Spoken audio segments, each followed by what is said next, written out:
A gente conhece apólices do setor de varejo que o pessoal tirou Americanas da cobertura porque acreditou que, Americanas eu não tenho risco, Americanas não tem problema, para pagar um pouquinho menos de prêmio e no final acabaram perdendo milhões. Ter um parceiro como a WTW faz toda a diferença na hora da gestão e que a apólice de fato seja benéfica.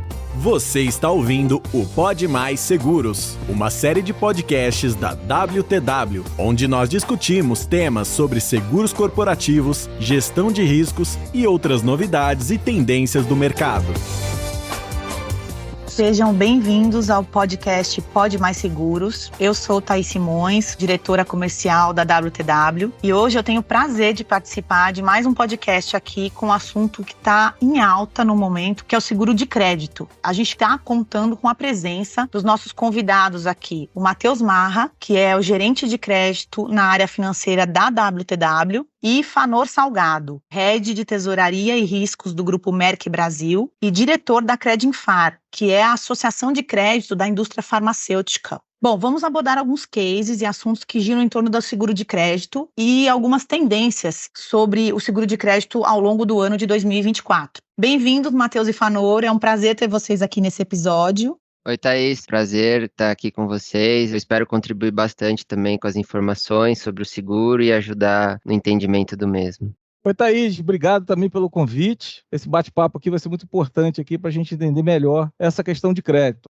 Então, vamos lá. Matheus, qual a sua percepção do mercado contra o seguro de crédito hoje? Você ainda acha que é um produto desconhecido? Olha, Thaís, comparados com seguro transporte, property, garantia, a gente ainda não tem essa aderência no seguro de crédito, mas a gente vê uma tendência de crescimento bem interessante. A gente tem um crescimento na média de 30% por ano, e ano passado foi um ano que o crescimento ainda não foi divulgado o último mês ali na SUSEP, mas estima-se um crescimento na faixa dos 40%, e isso muito por conta dos eventos recentes que vem acontecendo. Se você pegar os dados do Serasa, a gente tem um crescimento aí bem considerável no número de recuperações judiciais e de falências decretadas no Brasil no último ano. Desde 2005 não se vê níveis tão altos em recuperações judiciais e falências. No começo de 2023, a gente teve uma grande recuperação judicial no setor do varejo, com a Americanas. Muita gente pega desprevenida, sem o seguro de crédito, e aqueles que tinham a apólice tinham a cobertura contra uma inadimplência da Americanas e acabaram que tiveram suas indenizações realizadas, não tiveram problema no fluxo de caixa. E isso gerou uma certa curiosidade de muitas empresas que nem sabiam desse produto e começaram a procurar sobre esse tipo de seguro. E aí a gente viu sim uma demanda maior para a contratação, ou pelo menos para o estudo de como que funcionaria a contratação de uma apólice de seguro de crédito. Eu acho que a gente tem ainda sim um mar aí para se desbravar, mas eu vejo uma crescente em termos de as empresas saberem que esse produto agora existe e que pode ser um aliado para prevenir em caso de eventos como esse da Americanas, né, que foram catastróficos.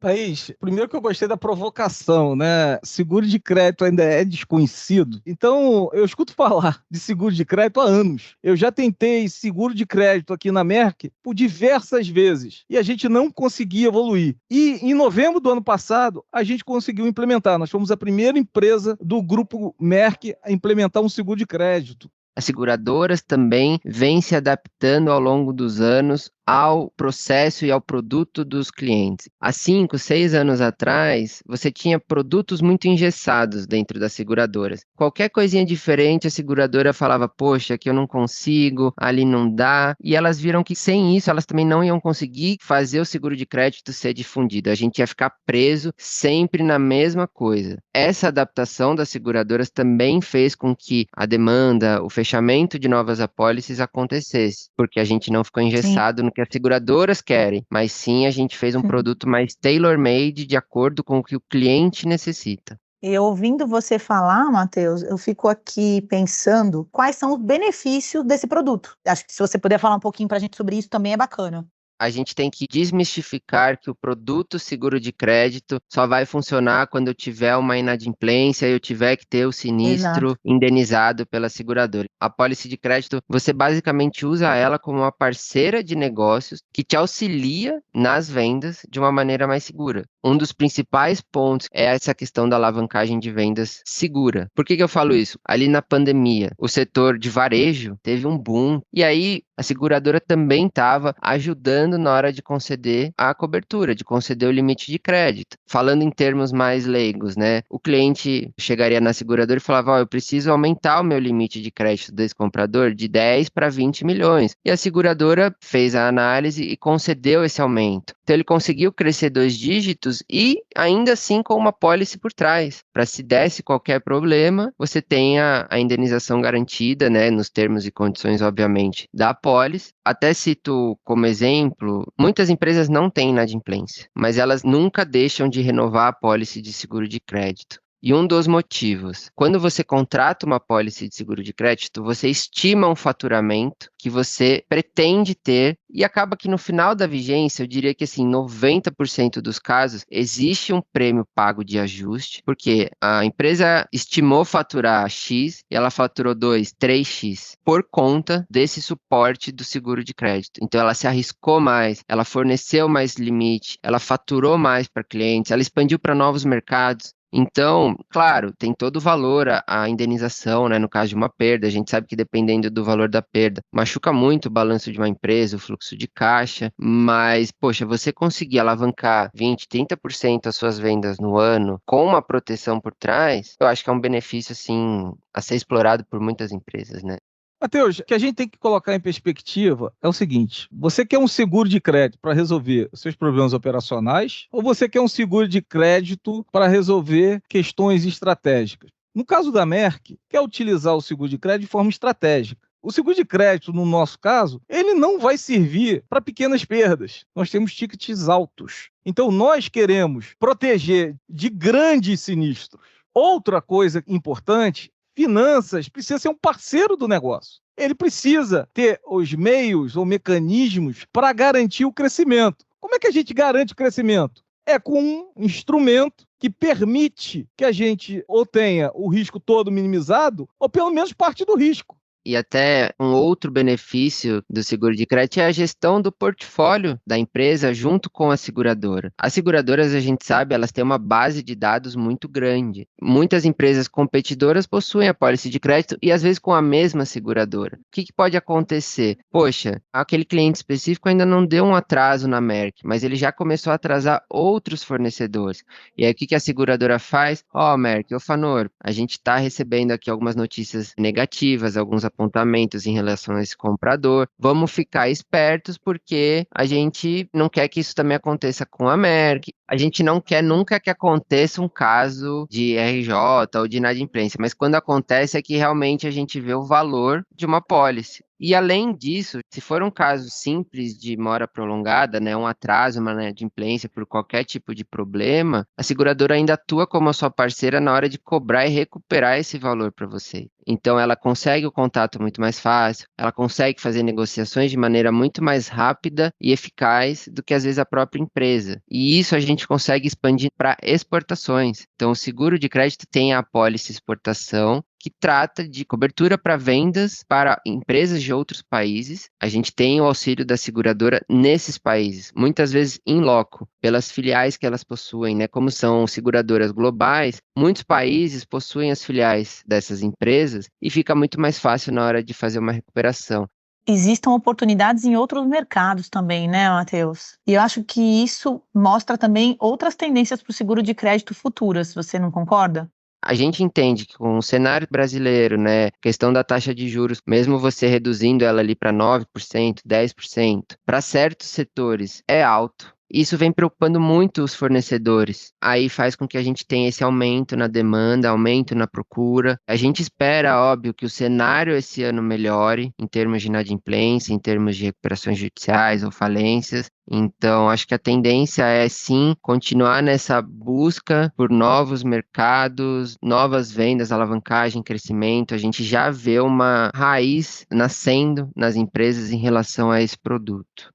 Olhando aqui a tendência, né? Alguns pontos aqui a gente pode fazer algumas reflexões. O Brasil, sei lá, até 10 anos atrás não tinha seguro de crédito. O seguro de crédito chegou e alguns segmentos sentiram a necessidade, em função de perdas, a terem o seguro de crédito. Então, basicamente, o seguro de crédito no Brasil foi para empresas de varejo, agro. As seguradoras tiveram muitos sinistros nesses dois segmentos. Eu entendo que as seguradoras estão buscando novos segmentos para poder ter crescimento. Ao buscar novos segmentos, ela precisa se adaptar a estes novos segmentos. Então, o meu entendimento é que, se as seguradoras, ao buscarem novos segmentos e se adaptar a esse mercado, eu vejo que o futuro é que toda empresa, principalmente as multinacionais, vão ter seguro de crédito. Eu converso com colegas de toda a indústria e a primeira pergunta que eu fiz é: você tem seguro de transporte? Todos têm. Patrimonial, todos têm. Civil, todos têm. Todos têm de tudo. Aonde não temos seguro? Para os recebíveis. E por quê? Porque a gente não tinha um produto adaptado ao nosso segmento. Então, eu não vejo no futuro como o seguro de crédito não esteja nesse portfólio de seguros. É promissor para ambos os lados, para as empresas e para as seguradoras que também se adaptam. Eu acho que você tem também, aqui falando do seguro de crédito, você tem setores que a seguradora possui mais apetite. O farmacêutico é um desses setores, junto com o químico. E você tem aqueles setores que hoje não significa que não estão sendo feitas apólices para esses setores, mas são apólices que possuem um certo risco mais elevado na visão das seguradoras, como o setor ali de construção, que você também tem muita informalidade ainda, né? O setor de papel, que tem uma sinistralidade histórica elevada. O setor do varejo, que aí hoje está muito sinistrado, né? Por conta aí do evento Americanas. Setores com históricos que não ajudam na visão da seguradora, e você tem setores que a seguradora olha com um pouquinho mais de carinho. E aí, para esses setores, como o Fanor falou, a gente precisa de apólices mais adaptadas. Falando das seguradoras, como é que tem sido essa atuação delas no Brasil, na América Latina, com relação ao seguro de crédito? Uma coisa que prejudica um pouco as empresas brasileiras, e eu estou falando das empresas multinacionais, é que hoje a expectativa do mundo em termos de PIB crescer em torno de 3%. Está crescendo 3%, vai crescer nos próximos 2 anos em torno de 3%. Quando você pega a Europa passou por um momento complicado. Maior inflação dos últimos tempos, taxa de juros alta e crescimento que, se a gente acredita nos números, 0,5 ponto percentual de crescimento. Então, não vejo uma Europa crescendo. Aí vamos olhar Estados Unidos. Se a gente pegar o histórico dos últimos 2, 3 anos, a maior inflação do século. Taxa de juros como nunca ninguém viu. E quando a gente olha o mercado muito concorrido, maiores empresas do mundo estão no mercado americano. Então não vejo um crescimento que não seja você comprando alguma empresa. Então para que essas empresas vão ter seguro para alavancar novas vendas? Que vendas? Agora, quando você olha o Brasil é o país que mais está crescendo na indústria farmacêutica. Se você pegar Brasil e México, os dois estão com a expectativa de crescimento no mesmo nível, em torno de 2%, taxa de juros também muito próximo. Então é o seguinte, eu vejo que esses são os dois principais países que vão ter a necessidade, porque vão ser os dois países que vão ter o maior nível de crescimento de vendas ao maior risco. Por que o risco?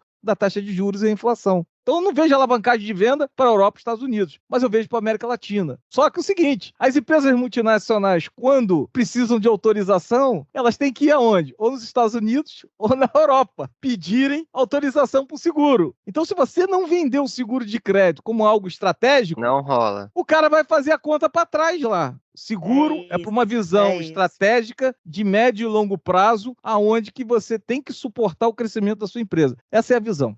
É um pouquinho um ponto de dor nosso no Brasil, porque se eu comparar com os Estados Unidos e países da Europa, a gente tem um nicho de seguradoras ainda muito enxuto no Brasil. Então hoje a gente tem 7 seguradoras no mercado brasileiro que possuem esse tipo de produto. Então você fica ainda muito restrito ao apetite, à capacidade, ao interesse desse pequeno mercado, ao processo que você está levando a eles, né? Enquanto lá fora você tem uma gama maior de seguradoras. Então a gente sempre busca também mercados alternativos, mas localmente a gente trabalha muito bem com todas as seguradoras. Então a gente também sempre tem que tentar adaptar o que o nosso cliente precisa à seguradora que a gente entende que vai ter um apetite maior para aquele caso.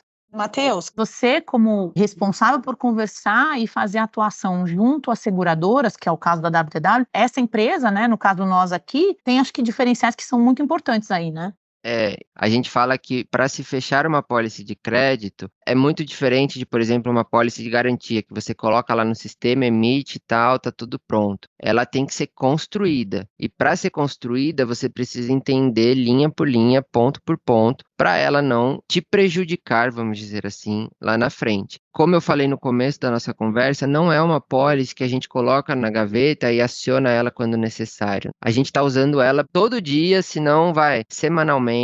Ela é uma pólice muito dinâmica, você tem que estar atento ao clausulado, você tem que estar atento aos prazos, às coberturas, você tem sazonalidades. E se você não tiver alguém que entenda do funcionamento da seguradora do seu lado, fica realmente muito mais difícil. A gente tem que olhar a seguradora como parceira, porque praticamente a gente está sempre conversando com a seguradora, né? Então cabe aqui um trabalho em equipe, não é um seguro simples. Então você tem que saber os momentos, você tem que saber se é melhor ou não. Em alguns casos você tem um cashback, vale a pena aqui, você pode depois pegar uma dedução do imposto de renda aqui, até cobrir parte.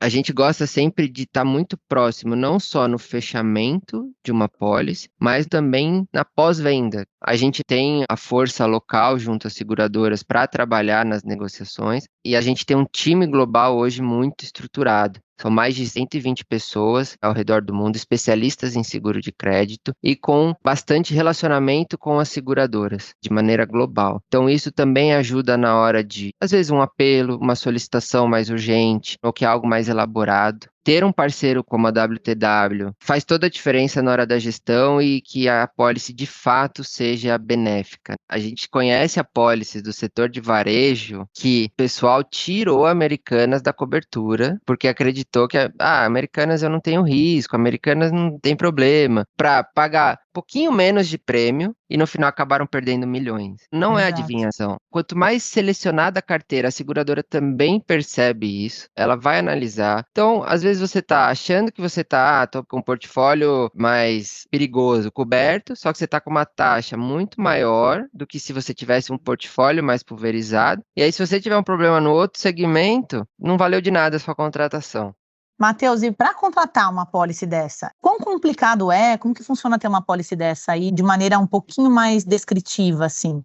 A gente tem todo um processo, um fluxo a ser seguido, né? O Fanor já passou por isso. A gente costuma enviar de cara um questionário. Nesse questionário, a gente vai entender como que está distribuída a carteira de clientes por faixa de limite de crédito, como que está distribuído os prazos de pagamento que esses compradores possuem. Se for exportação, a gente vai entender quais são os países que estão envolvidos, qual que é a estimativa que se tem de faturar para esses clientes nos próximos 12 meses, quem são esses clientes, o quanto se precisa para esses clientes em termos de cobertura e o histórico de perdas e atrasos da carteira do cliente. É um resumo de informações assim essenciais para que a seguradora possa ofertar algo assertivo, justo. Recebendo esse questionário, a gente entra em contato com as seguradoras do mercado e pede para que elas façam análise e enviem uma proposta para a gente. A gente está falando mais ou menos uns 10 dias úteis que as seguradoras demoram, na média, para retornar com a gente com alguma proposta. Depois disso, a gente costuma fazer uma apresentação dos termos e condições recebidas pelo mercado, um comparativo, porque são muitas informações, né, Fanor? São muitos termos e cláusulas, e aí a gente vai fazendo rodadas de negociações. A gente vai tentando adaptar aquelas cláusulas ao que melhor se enquadra no que o nosso cliente precisa. Então,